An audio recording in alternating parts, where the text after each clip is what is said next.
let me say again, welcome to another edition of John's Sports Corner on the Social Media Network. And this afternoon, we're going to have a pleasant surprise in store for our viewers because we're coming live and direct from Jamaica. And we have as a special guest this afternoon, none other than the one and only Karen Baugh.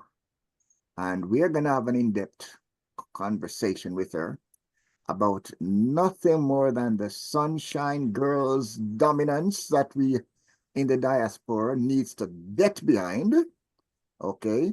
And her interest in taking this wonderful sport to a higher level. John, welcome to your platform, John Sports Corner, and to your special guest, Miss Karen Baugh.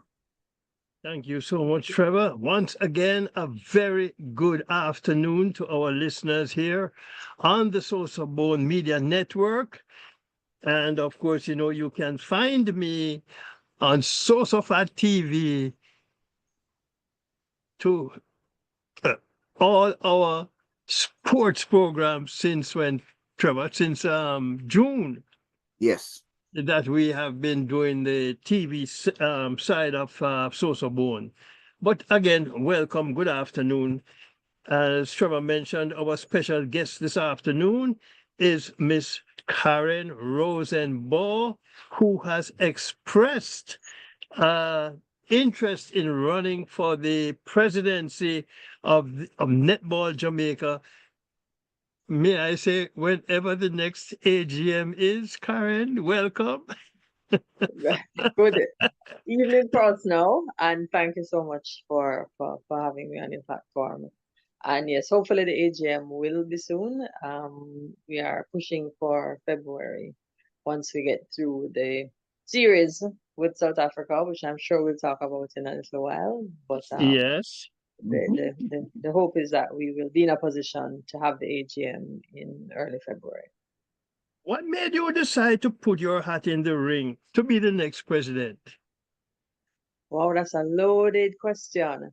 I've been working volunteering, and even the presidency is still a volunteer position, but working with Netball Jamaica for the past 3 years.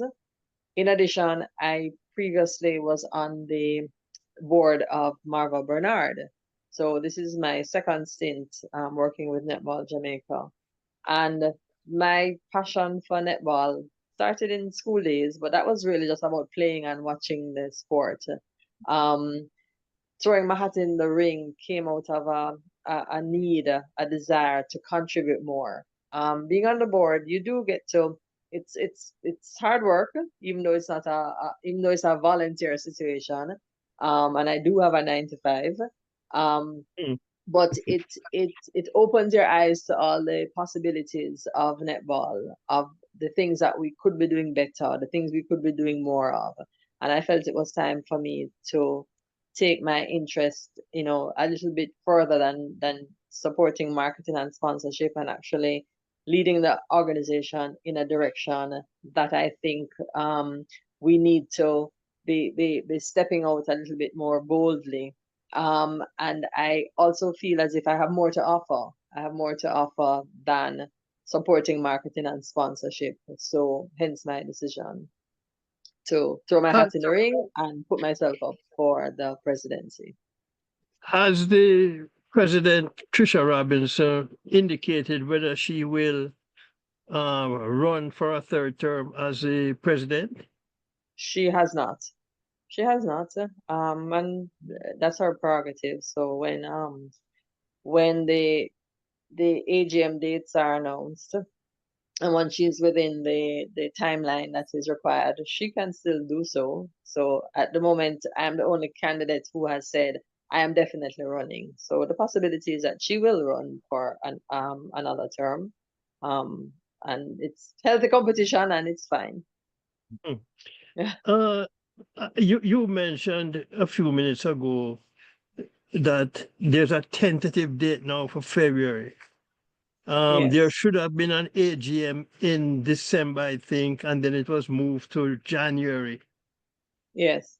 And now you're saying there's a tentative So I'm February saying date. February. I am saying February because what is causing the delay is the receipt of the audited financial reports, and those still have not been received.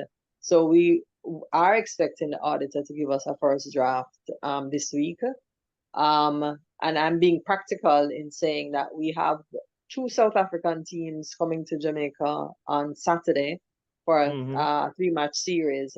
So it seems impossible that an AGM will be held before that series is completed.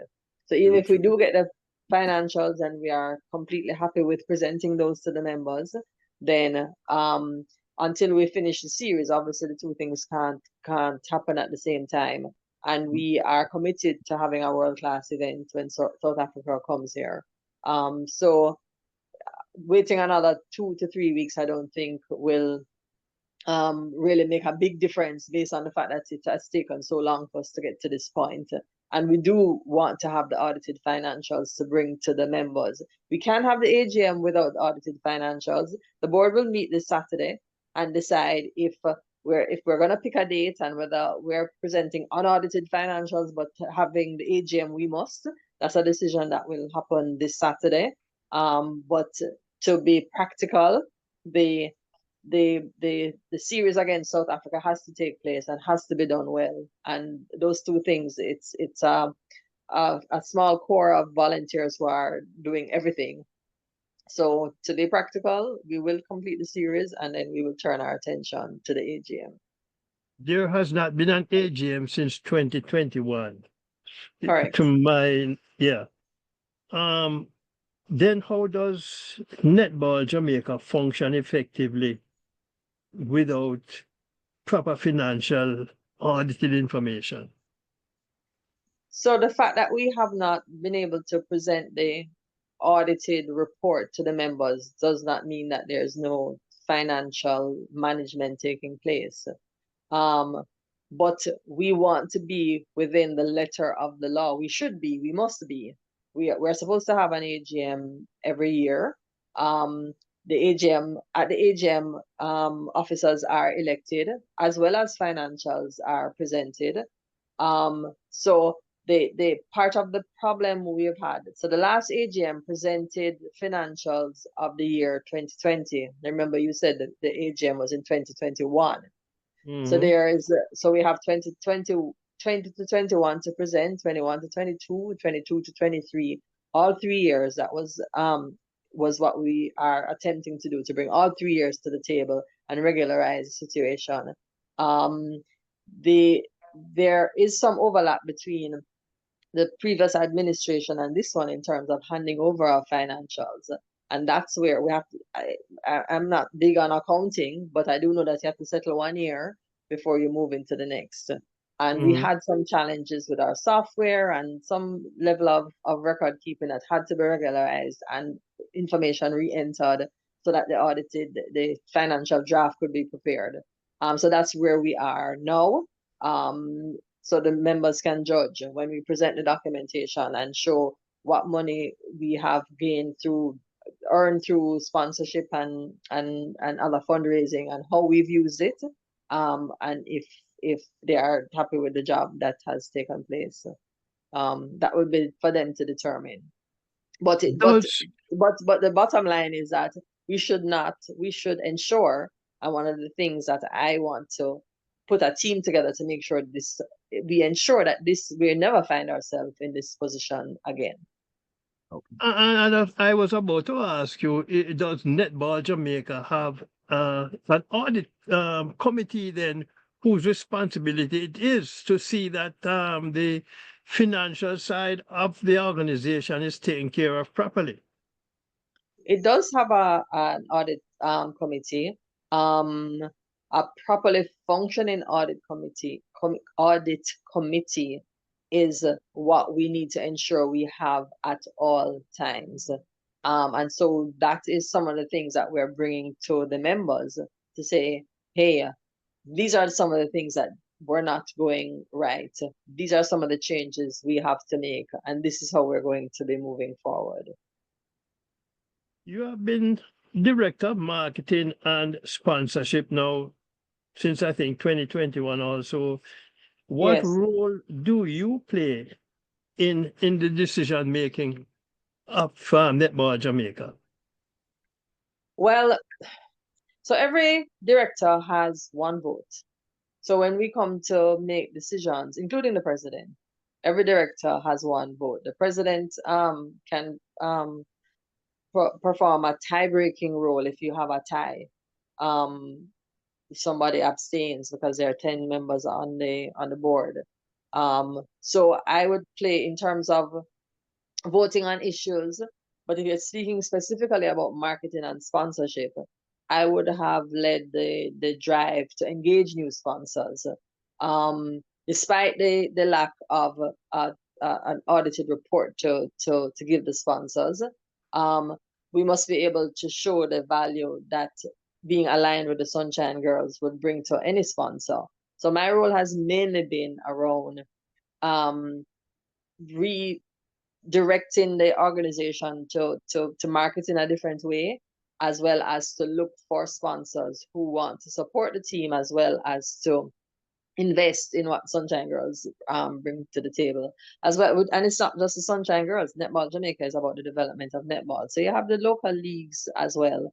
You Mm-hmm. have the development, the age group programs that we have to work on developing to keep the flow um, of a top of elite team to fill the pipeline. So those things have to be in place as well. So the team has been working on those areas most definitely. Talk to us about the difficulty in getting corporate Jamaica to embrace Netball Jamaica and netball. It's funny you should ask that because I was in a almost a 2 hour conversation today with one of our marketing partners and an agency that works with us about the best way to market netball and how to face some of the hurdles that we have when it comes to marketing netball. Because you'll not find anyone who does not love the Sunshine Girls. If you go out and you do a survey and ask about the Sunshine Girls, uh, you will find you won't find anybody who has anything really negative to say. They are recognized as a team that is high performing and that is bringing a lot to the table. Some of the challenges we've had in the last couple of years, and which were compounded by COVID, is that we're not playing enough netball at home. So when Mm-hmm. you go to a local sponsor and say, "Hey, look at this high performing team. My World Cup is every 4 years. Like, how do I get to activate around them? Is it every 4 years that I get to activate and get some return for my investment?" So one of the things we sat and I credit First Vice President Simone Forbes with leading that drive to say, hey, let's make the connection to the top 5 countries in the world. That's who we should be playing. That's who people want to see us play. They want to play us. But we've been playing primarily overseas when, they reach out to us and try to get us to come and play because, you know, they get crows when the Sunshine Girls play. We now have to build into our contracts that whoever we are any agreement we're making must include return games or it must include a portion of the games being played in Jamaica. And Mm-hmm. so you will have seen 2 back-to-back series. We have not had that for a long time. I don't know that we've ever had 2 series. And if Marva were on, she could correct me if that were so or not. But we had a series in November and we now have a series in January. And so the interest, it did help quite a bit that the girls won the series in November. It was very closely contested. Could have gone either way. But of course, the winner took the spoils. And so um we're trying to change the conversation around netball, that it's not about just supporting the team and giving them the things that they need, but you can invest and really get return because you can activate around your brand, you can activate around your girls. So that's one of the changes that we've made recently and hope to continue to do so as we build towards the next World Cup. We are 2 and 3/4 years away from the next World Cup, and so we will continue on that in that vein. Karen, as I watch sports around the world, and I see companies like um, Kentucky Fried Chicken and Toyota and Nissan and other large companies sponsoring and supporting sports. Um, why is it that we are unable to get some of these companies are in Jamaica? And some of them do Why aren't sponsor we able sports. to rope in some of these companies to support Netball Jamaica? Yeah. And we do have some of these companies on board. We don't have Kentucky Fried Chicken, for example. Not that we haven't tried. Not that we haven't tried. Um, but I want to say there's still a little bias towards male sports. I want to put it squarely on the table that is Hmm. still one of the hurdles that we have to get over. That hey, will people really come out? Will not just women, and women are a huge audience, right? So you have to look for the brands that are looking for women, right? So that's a natural fit.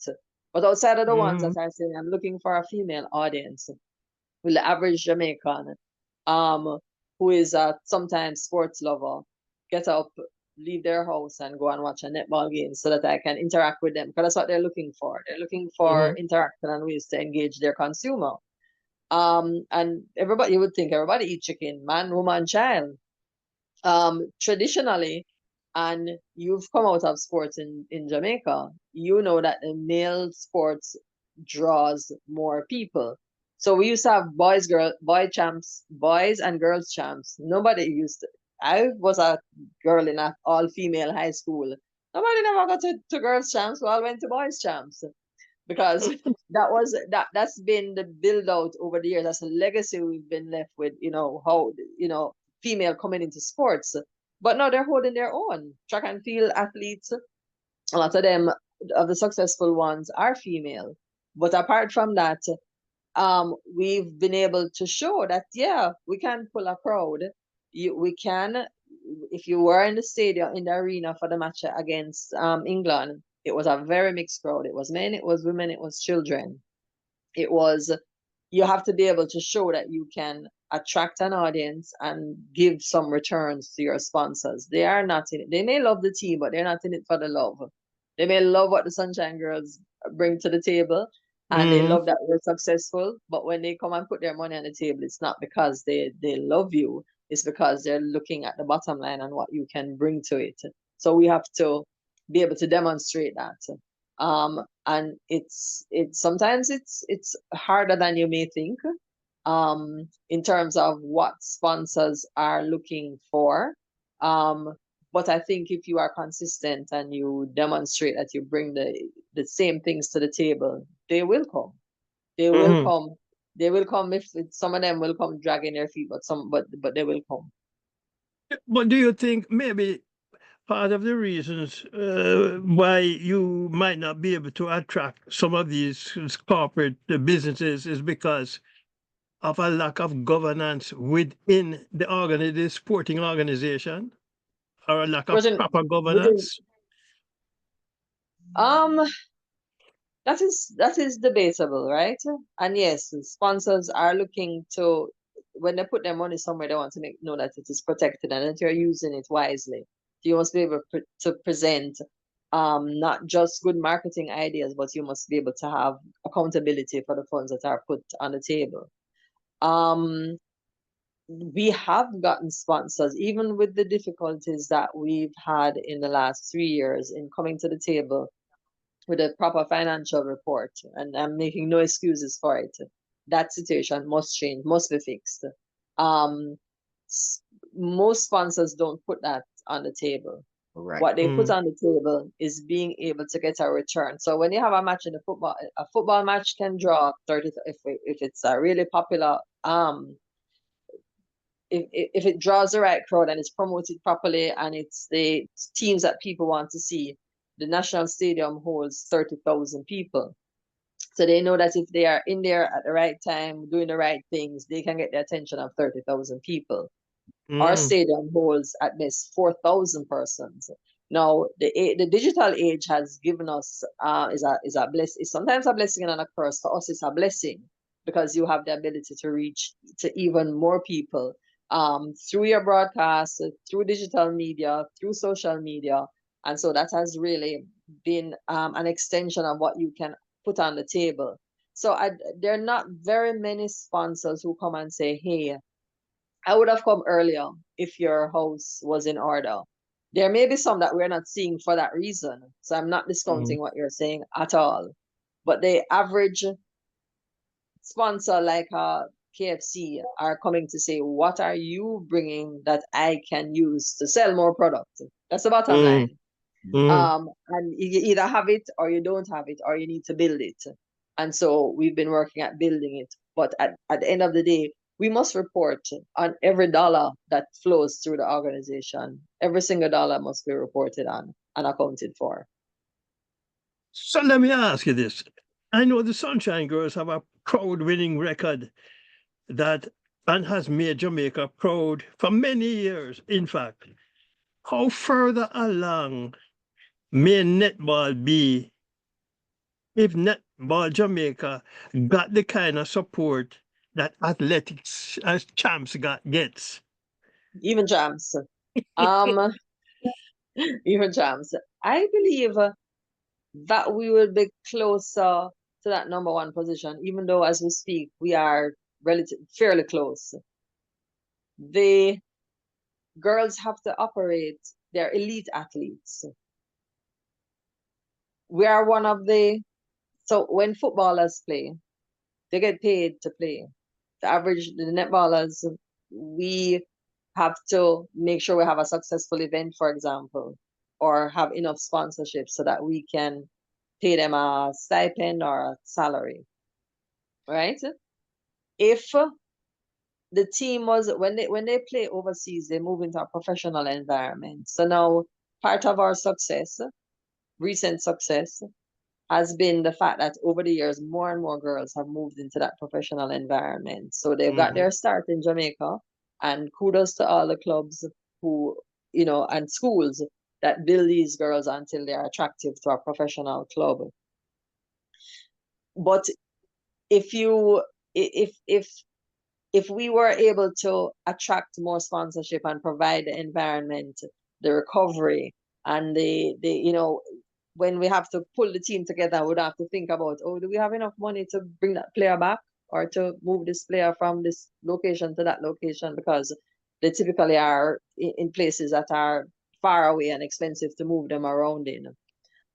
We probably could be further, ahead.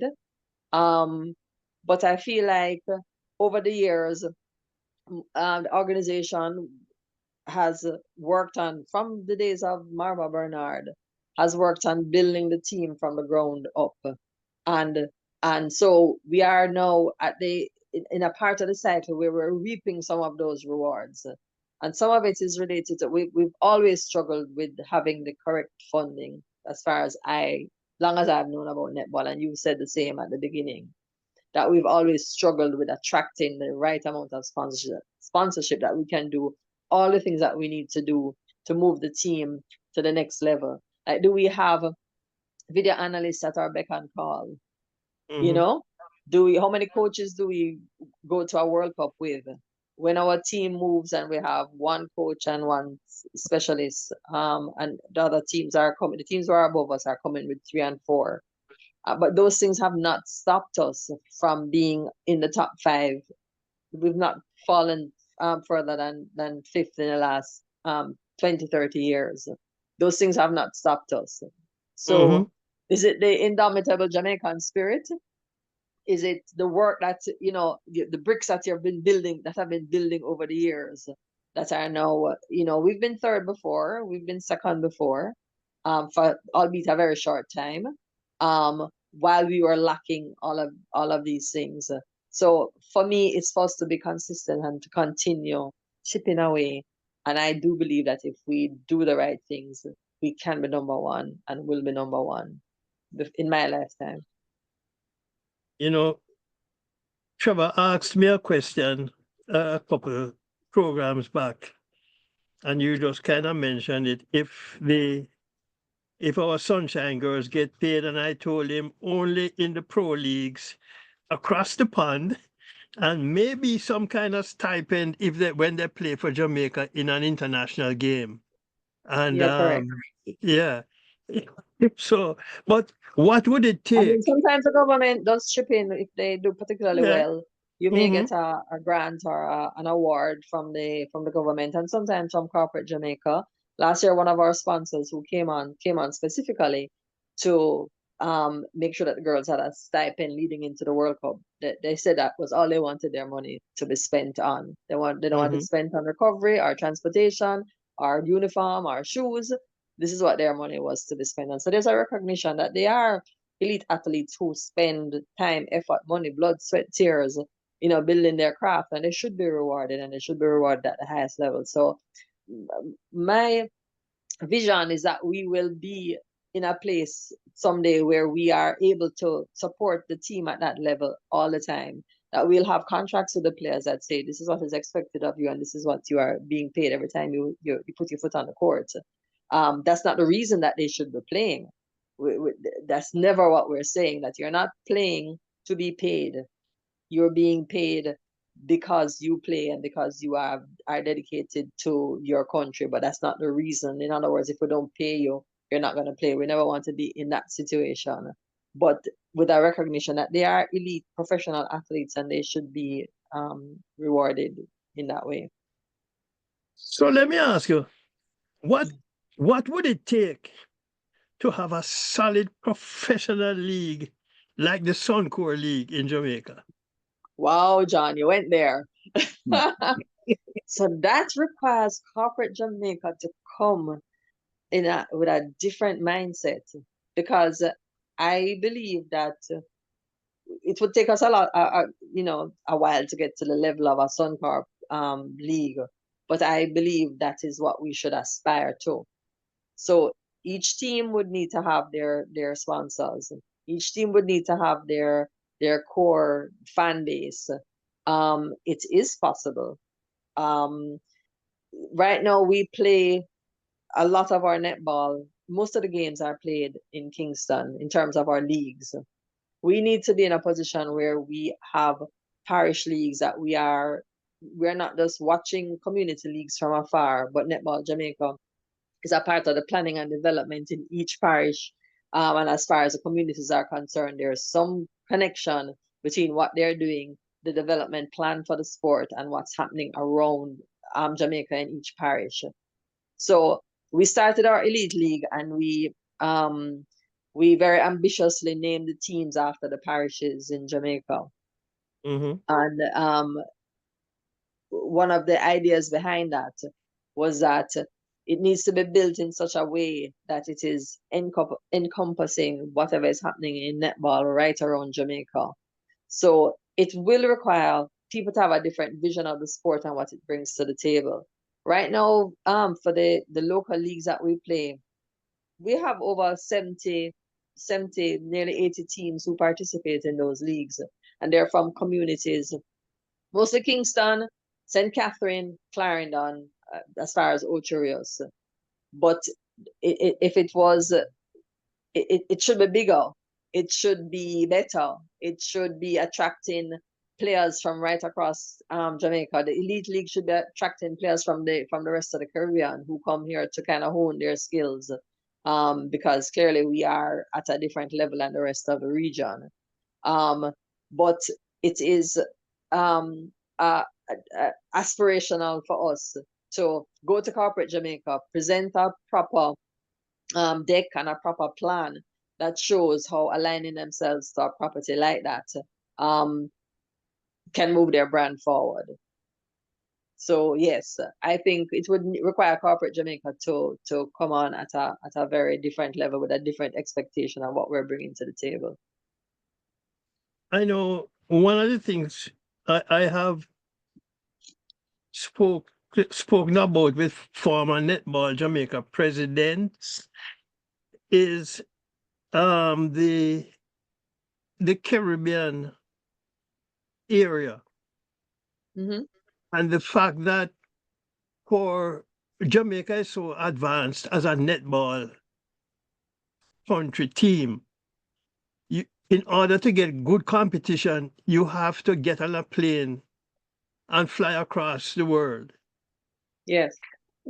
What role should Jamaica play, or should they play a role in helping to develop netball in the Caribbean area, in the Grenadiers, in Trinidad, in St. Lucia, so that competition is here, and also build the Caribbean, that they can And the compete answer with to that is, abroad. and the answer to that is a resounding yes. As you said, right now for us to have top flight competition, it's on the other side of the world. Also, for netball in Jamaica to continue to grow, for the region to grow, it can't just be Jamaica alone who are in the top 10. So some of the things that we have to do is building the youth programs has to be something that is happening across the Caribbean. There has to be a lot of collaboration between the countries. I look at how we are managing coaching and umpiring. At what age does a young girl or boy, because men play netball now as well, come into the sport? What are we providing to them across the region that is interchangeable, that we can, when we start with our under 13 or under 14 team, what does that look like? What are we asking them for? Is it the same in Jamaica? Is it the same in Barbados? Is it the same in Trinidad and Grenada? How do we play each other more, not just in pockets and in spurts, so that those teams who are below Jamaica, and all the other teams in the region are below Jamaica, will grow, but you grow by playing teams that are better than you, and by playing them consistently and often enough, so that everybody benefits. Trinidad is the only country in the region who can say that they've won a World Cup, right? When they tied, and that World Cup, The very first. the very first one. And they have it, they throw it at us sometime, which is fine. If I was them, I would do the same thing. But since then, the other countries, I mean, the highest they've ranked are probably 9th and 10th, 8th, 9th, in that region.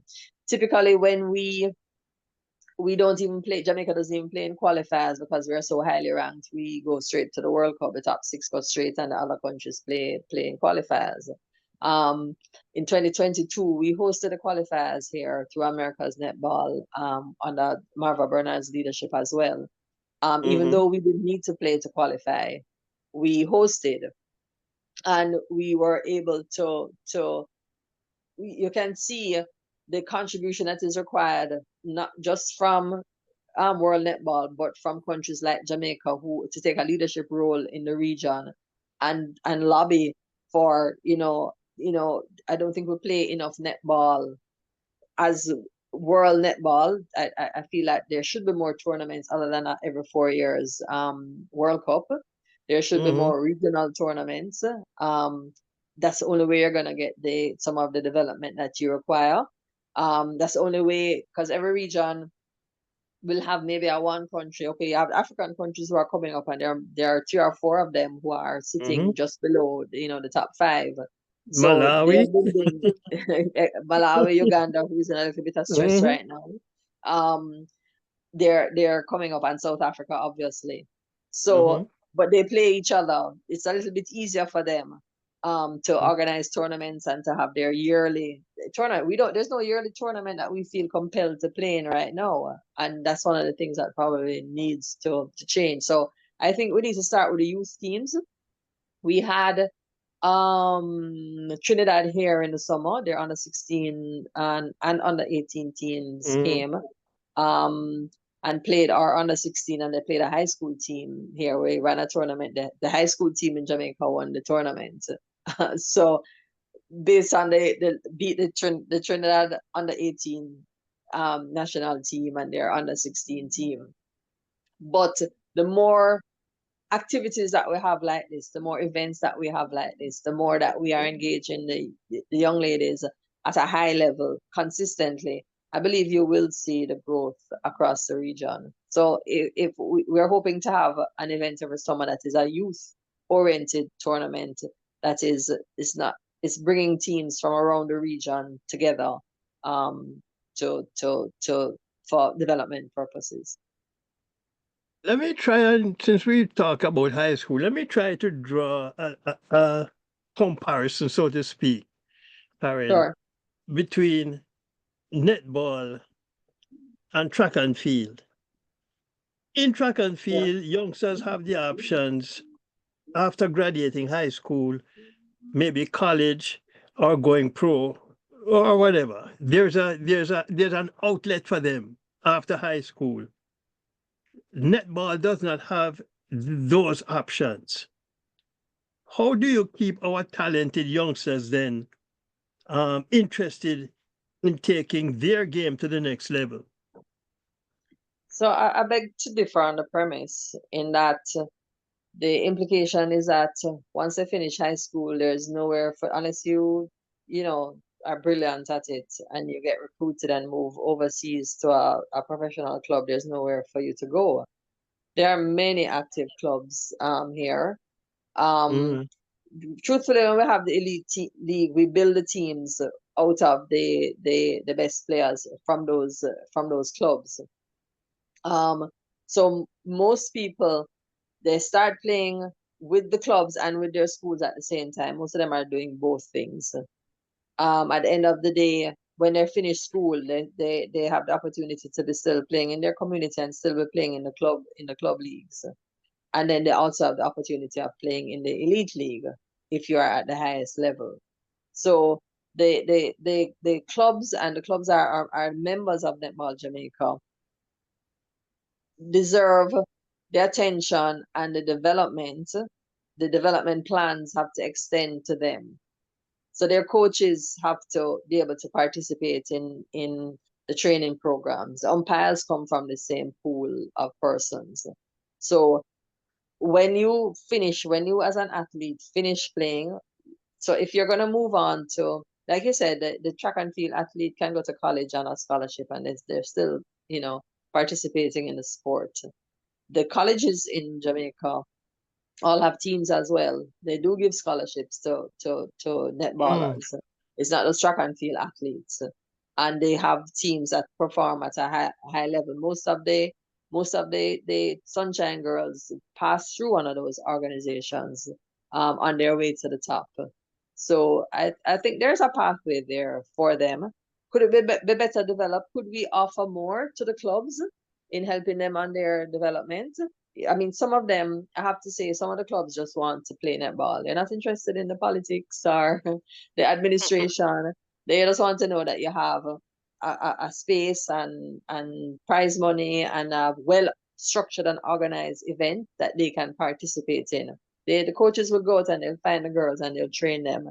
And of course, you know, some of these coaches are mentors and people who they look up to in the community. So we have to find a way as the governing organization to support all of that as well. The same mhm. way we should have a fund, for example. I believe that some of the sponsorship funds that we are seeking, going to corporate Jamaica for, when it comes into the organization, I believe that some of it should be put aside for development at the club level. They should be able to apply. So, you know, they have criteria that there are grants you can get to do certain things. You know, you can't use it to buy a uniform or shoes, but you can use it to send your coach on a training course. You can use it to Mhm. support if you're, you know, to support players who are going into the college or the university situation. I believe that there should be a stronger link between what we are doing and the development that's happening at and should be happening at club level. As you mentioned earlier, we recently defeated the English Roses 2-1 in the Vitality Woo, woo, Series. woo, woo, woo. And looking now to play South Africa in a few days. I know Janelle, Romelda, and Kadia and Dehaney will miss the series? Will we have enough firepower to win the series? So that's one of the things I'm really happy about, our depth over the last couple of years. So Janelle will not be there, and she's the captain, and we will miss her, and the team members will miss her because she's a leader on and off the court. Romelda will not be there because from the beginning we knew we had the back-to-back series, and there was a plan in place of which players would be available and what pool the coach would have to choose from. Now we had to pull Romelda earlier than we had planned because Mm-hmm. of Janelle not being available. But we have Shimona. We have Shimona Jock coming back into the team. She hasn't played since the Commonwealth Games in 22. But she's a bright spark and a bright talent. She's in the a tall shooter, and we've had tall shooters as a part of our arsenal, from for a Mm-hmm. very long time. Um, we have most of the team that played in the Horizon series. Um, is available to us with the exception of Kadia, and Shanice will be back. Um, Ria will be back. We have the advent now of players who are not Jamaican born and bred, but eligible for the team because of their parentage coming Right. into the team. So there's some of that going on as well. But we still have a core of players here who we are building, and those are all available. So really, it's only Romelda and Kadian who is not available. Janine didn't play in the Horizon series at all. Right. She Right. supported from the bench, and so I feel like the coaches feel like they have some depth to to to lean on.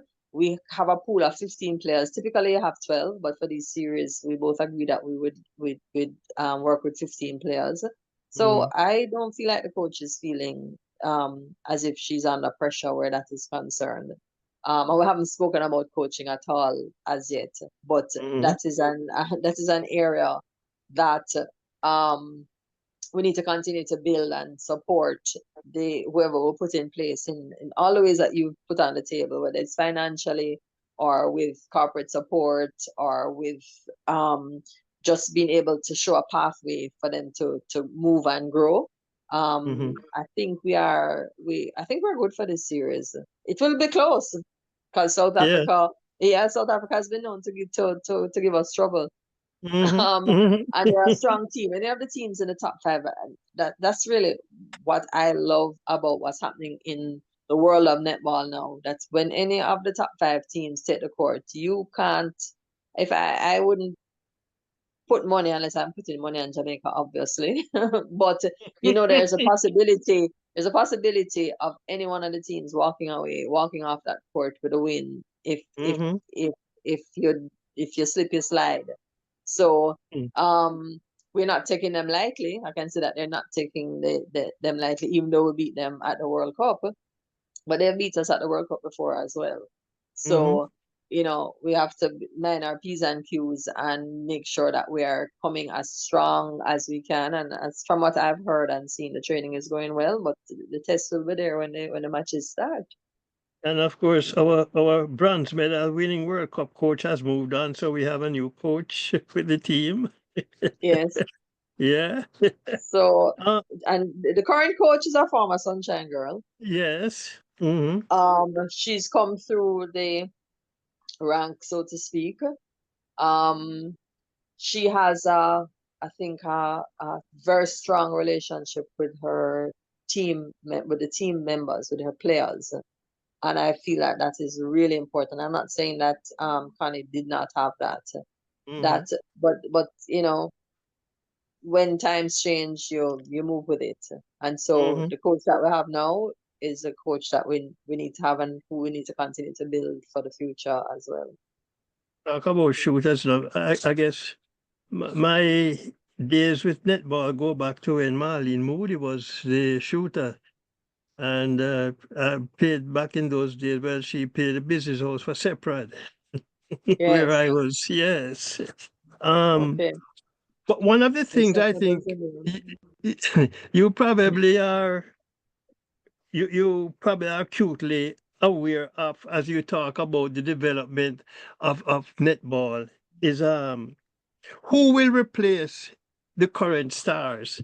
The Romelda, the Janelle, the Shamira, these guys, Right, you know? right. And so that's why the age group programs are so important, and the filtering and movement of players from school to club to university to age group program somewhere in the middle to the national team.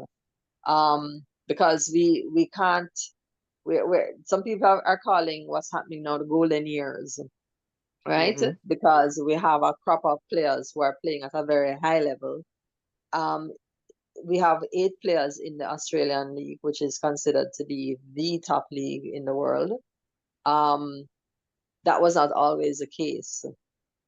Do we have a line of people behind those 8 coming into that league to keep that flow going, to keep them playing at a high level? Because it's important that you're playing at a high level right throughout the year, not just, when you have a series.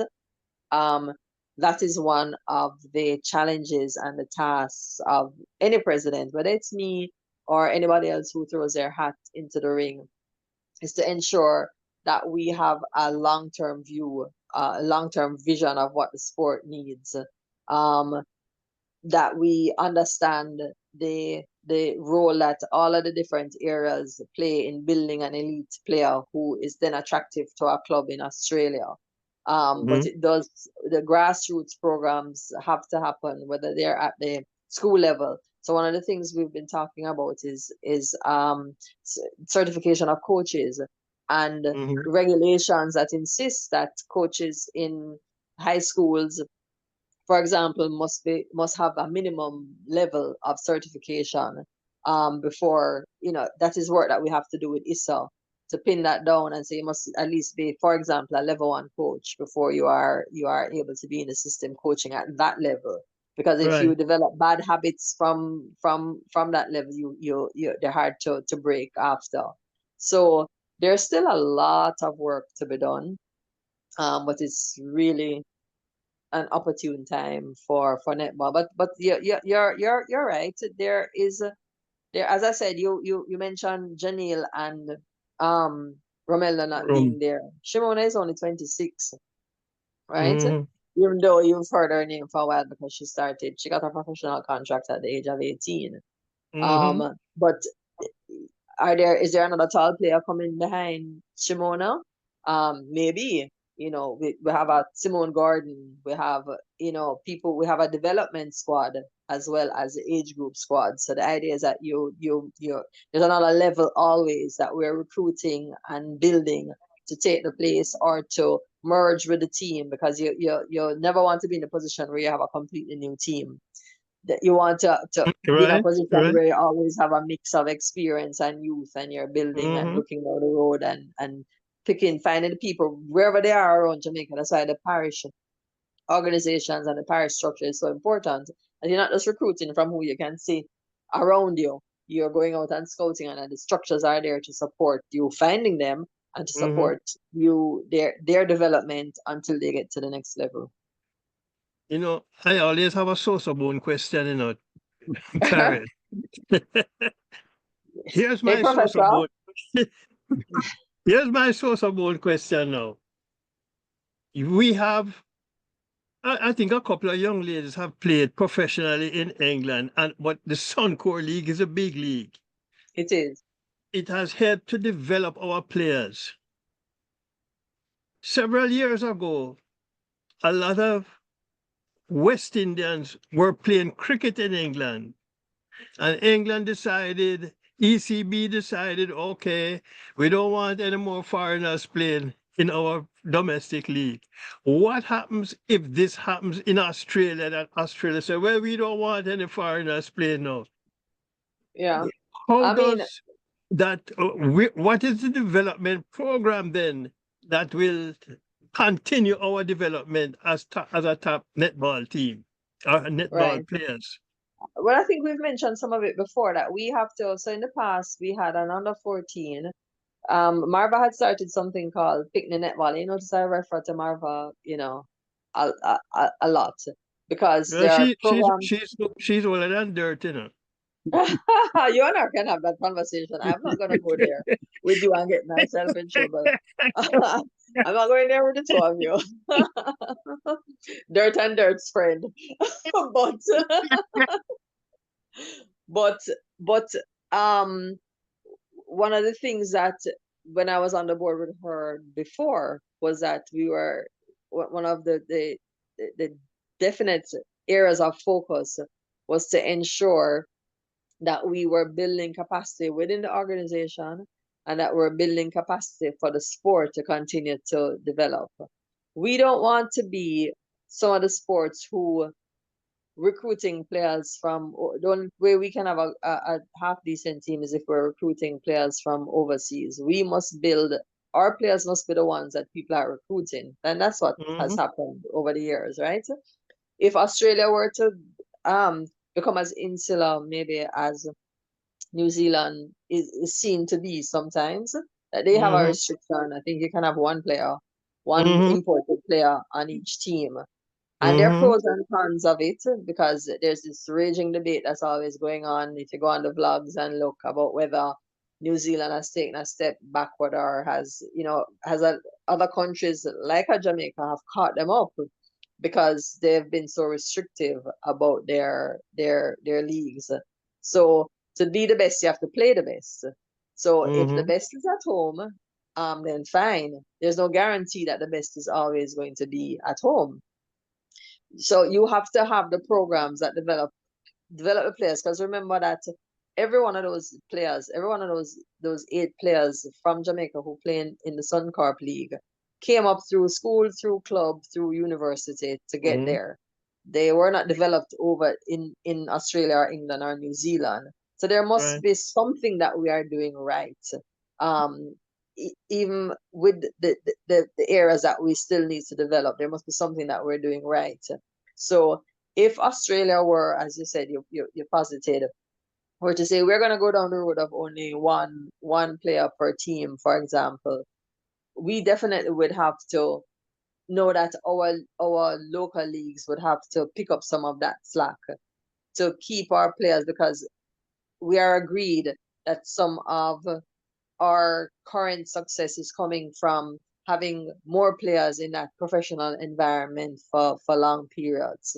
So here's where we spoke about corporate Jamaica and taking out that checkbook to make sure, and they're not going to come to the table just because we say, hey, that opportunity that did not happen for cricket, right? And some people have said part of why cricket had a slow decline is because those opportunities were lost. There are two sides to that coin, of course, because it's chicken and egg. Which one came first? Which one, what started the decline? But before we go down into that rabbit hole, we definitely have to build enough capacity locally, continue to develop our coaches. It cannot happen without our umpires.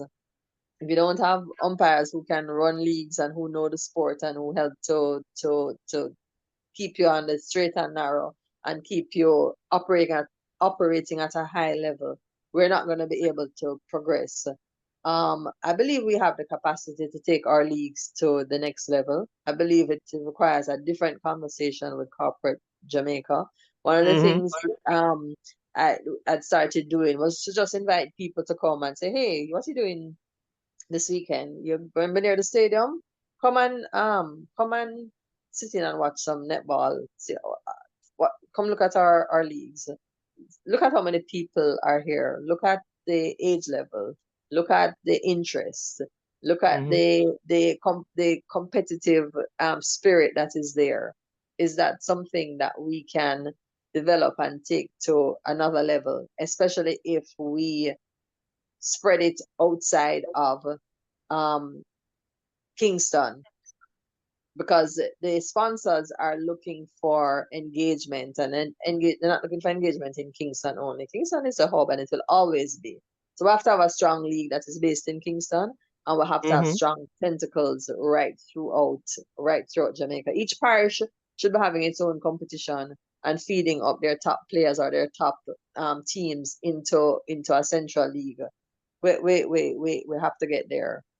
And I think that's why one of the things I ask about a viable pro league like the Suncore League, that if they make a decision to restrict foreign players, then at least we have something for our Yeah. netballers to fall back on.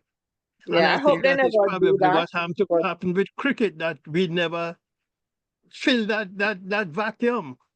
right. Yes. So for example, cricket is being played less and less in the schools, for example. That's my Mhm. impression. I'm not, Yeah, let me not speak definitively. That's my well, impression. That it's getting a little harder to recruit the boys and the students, because they're female cricketers too, are, kind of split. They're pulled into other sports before they get to cricket. Cricket used to be the natural, the first, one of the first sports that you would cut your teeth on. So that's not necessarily happening again. So it does require organization, as netball and cricket, I'm sure, has the same consideration, that they have to be recruiting at an earlier level and mhm. providing a base and a structure. They have to make sure that there are enough coaches to go around, because if you have less coaches and less people to train them, then naturally you're gonna have some kind of diminishing returns after a while. So part of the age group programs are really important to maintain our play at a high level, if that were to happen. If that were to I- happen. And I'm not If suggesting that our players at a high level, because they're right. playing in Australia only. So I don't want anybody to ever get that impression. That's what I'm saying. If Karen Rosenbaugh is the next Netball Jamaica president, what innovations is she bringing to the table? So I mentioned some of them before. So what? So my area of of expertise is in marketing. Let's take sponsorship out of it. That's an offshoot. One of the things we tried to do when I was on the board with Marva, and it's something um, I will definitely have to think about how to put that back in the mix again, is to same clubs, is to help the clubs to market what they have, because they are coming out of communities, right? When they're looking for sponsorship, it's you just see them struggling. You see some of them struggling with finding, you know, typically they're inner city communities, um, um, where there's not a lot of opportunity for them to fundraise.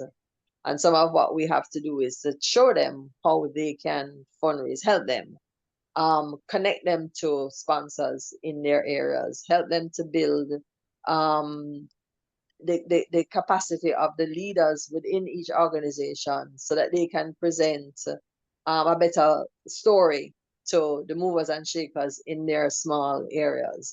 So that's one of the areas. Um, One of the things that I definitely want to work on is the background behind building an elite team. What does an elite team need?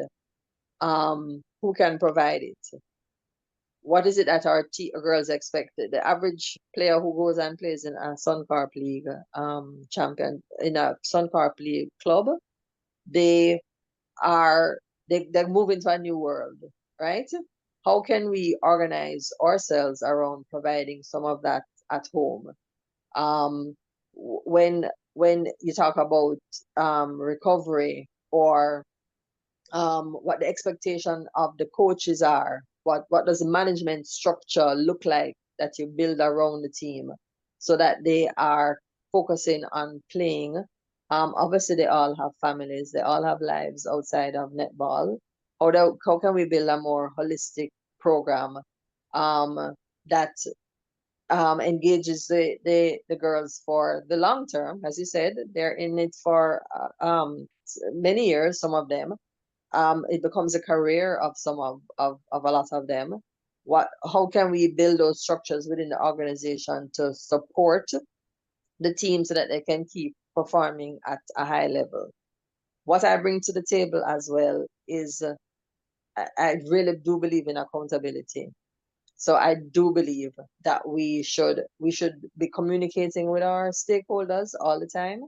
Even if the story is not pretty, they are your stakeholders. So the information flow needs to be definitely improved. And that is an area which I definitely have been advocating for since I've been on the board, that when we make certain decisions, um, you don't need to wait for an AGM to share information with your members. You need to build capacity within your members as well, in terms of engaging them to be a part of whatever movement you're making. They can't be on the outside of what you're doing. They have to be an integral part. They have to see themselves that even though we are all volunteers and we're always looking for volunteers, that we have to move to being a professional organization. And that professional doesn't mean it's because you're coming here to look for a salary. It's based Mm-hmm. on you putting the structures in place that can support the organization for the long term. We definitely have to talk to build programs that we can take to sponsors and say, hey, focus on youth, or focus on clubs, or focus on national team. Here's where the rewards are for you as well as for the participants. And so as we move forward with um, team building is something that people talk about as if it's not something that you learn in school. Yeah. For some people it comes naturally, for some it doesn't. And I would like to think that is I do bring that to the table in terms of being able to manage and build a team that have a unified focus. How many people vote for at the AGM? Well, we have about 70-80 clubs. Obviously Oh. not all of them will show up at an AGM. Mm, Maybe 60-70% of them um mm. will come to an AGM and vote, and each club has two votes. Um, so it's the work that needs to be done in terms of getting to understand what the clubs need is is a challenge that you have to face head on as head of the organization. You have to not just know the sport but know the people as well, and be able Mhm. to engage them in a way that they can contribute to the development of the sport as well as to the clubs. They really care about their clubs and competing. And like I said, some of them just want to play netball, and that's great. That is fantastic. We want a lot of people who just want to play netball, but it has to be within a structure that everybody can feel rewarded by. And all the executive positions are up for Every single election. This one. every single one. Every Um, single one, John. is there anything you'd like to add that we might have overlooked as we Um, talk the last few minutes? yeah. The diaspora honestly can play a role. I mean, a lot of netballers migrate afterwards. So there are a lot of them who past players who are a part of the diaspora. But apart from that, um, when we were fundraising for the World Cup in 23, we did get support from the diaspora. We got a little flack from using GoFundMe, but it was what was available to us at the time. Um, but I feel like there are people who have an interest, who have um, been committed to the sport over the years, and we should try and engage as many of them as possible, whether they are past players, past administrators, just people who love the sport. Um, Mm-hmm. we should be able to. We must find a way to engage with them on a regular basis and give them information about the team. When you look at the support that the Sunshine Girls get, it's not just in Jamaica. it's right. Or wherever Jamaicans are around the world, they do love the team, and Yeah, want them to do well and want to contribute. So we have to find a way to make it as easy for them as possible to contribute, and as well as to get their ideas, yeah. because ideas, have legs, and it doesn't. Nobody has a monopoly on ideas. So wherever they're to come from, we should use them. Karen Rosenbaugh. Thank you so much, Karen, for joining us here on Thank you, John. You John's bought me Sports some. You bought Corner. me some. Where you can get some ticketed terms. But thank you for the opportunity. Well, you have my number, and we can always talk netball. Anytime. Because in addition to what I do here on this platform, I also do a radio program on a Sunday, or involved with a radio program on a Sunday afternoon. And, there's always room to talk there too, you Okay. know. So, but, Welcome. you have my number. And thank you Okay, so John. much. But thank you. Thank Mhm. you. Okay.